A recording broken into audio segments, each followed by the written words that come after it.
Саламатсыздар ма, құрметті көрермендер. Сіздермен бірге мен Жұлдызбаева Жұлдыз Қолғанатқызы. Бүгінгі біздің эфиріміздің қонағы мектебіміздің үздік шәкірті Тайман Жазираны алғыр және ақылды етіп тәрбиелеген әжесі Акимова тілектес Айнахан қызы. Және сонымен қоса қаншама шәкірттерді түлеп ұшырған ұстаз бізде қонақта. Сәлеметсіз бе апай? Бүгінгі біздің эфирімізге қош келдіңіз. Қош көрдік, айналайын. Рахмет апай.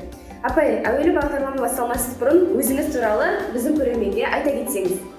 Мен 1949 жылы 16 желтоқсанда дүниеге келдім. Содан өзімнің сүйікті мамандығым бойынша мұғалімдік оқуға түсіп, 1977 жылы мұғалімшілікті бітірдім. Содан неге қазір 34 жыл қызмет етіп, бастауыш класста сабақ беріп, еңбегімді өткіздім. Рахмет апай. Апай, жалпы біздің Жазира үйде қандай қыз? Үй шаруасында сіздерге көмектесе ме? Әлде қалай? Үй шаруасы жалқаулау ма? Жоқ, Жазирам кішкентайынан өзі сондай бір пысық, сондай болып өсті. Үй шаруасына көбіне мамасы больницада медбике ғой, сондықтан мамасын алдынан тамақтарын дайындап, өте үйін тазалап, сабағына да сондай ұқыпты қарайды. Жазирам өте пысық. Жалпы үйде бала тәрбиесімен кім көбірек айналысады? Қазір бала тәрбиесін енді әкесі жұмыста болады, мамасы, сосын мен өзім де сол қадағалап отырамын сабақтарын, күнделіктерін тексеріп отырамын. Мұғалімдермен де телефонда звондасып, Жазира туралы, басқа немерелерім туралы да сөйлесіп отырамын, бақылап. 20 құда Алла менікі емес, 20-дан астам немерем бар, 5 шөберем бар. Міне осының барлығына көңіл, мен бөлек балам демеймін, анау қолымдағы демеймін, барлығын бірдей көріп. Жақсы апай, керемет. Жалпы апай, қалай ойлайсыз, сіздің уақытыңыздағы ата-ана мен қазіргі ата-ананың тәрбиесінде ерекшеліктер бар ма? Мен ойласам ерекшеліктер бар сияқты. Себебі бұрын әкесі жұмыс істегенмен анасы үйінде болатын еді. Баланың тәрбиесіне аналары көп көңіл бөлетін еді. Қазіргі заманда қарасаң, әкесі де жұмыста, анасы да жұмыста. Қазір жұмыста болмаса, басқа енді не жоқ қой, жағдай жоқ қой. Жұмыс болмаса, өзінің жағдайлары нашар болады. Сондықтан баланың тәрбиесі қазір сол ата-ананың көңіл бөлу аздау деп ойлаймын. Жалпы осы бала тәрбиесіне ата-ананың көңілі көбірек бөліну үшін ата-ана тарапынан не жасау қажет деп ойлайсыз? Оны енді не? Анасы үйінде отырса, оған да мамандығын алғаннан кейін ол да жұмыс жасау керек. Енді жұмыс арасында көбірек көңіл бөлсе, жақсы болар еді деп ойлаймын. Жақсы. Жазираның мектептегі өміріне қызығушылықтар танытып отырасыз, иә?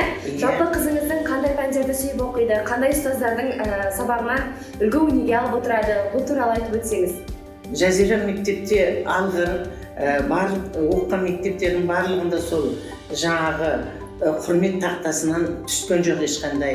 Көргілі 5-пен оқып жатыр. Өзінің жетекшісі Жанна апайы сондай жақсы көреді. Жанна апайына рахмет айтамын. Сосын химия пәні мұғалімі Нұржамал апайға да рахметімді айтамын. Себебі Жазира химия пәнін таңдады ғой, таңдау пәнінен. Сосын Роза апай, ол биология мұғалімі.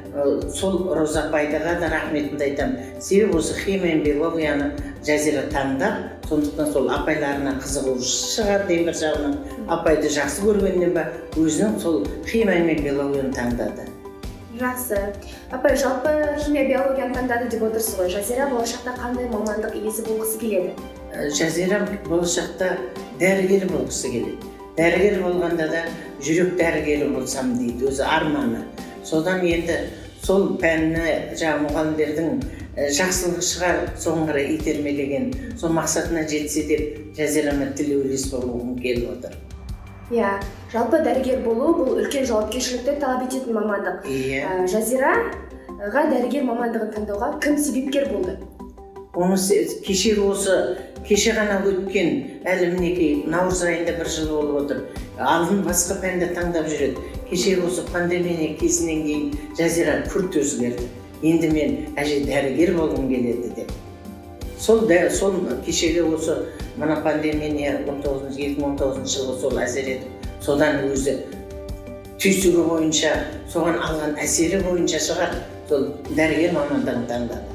Иә, жалпы сіз айтып отырған пандемия қазіргі таңда қоғамымызға да халыққа да қатты әсерін тигізді.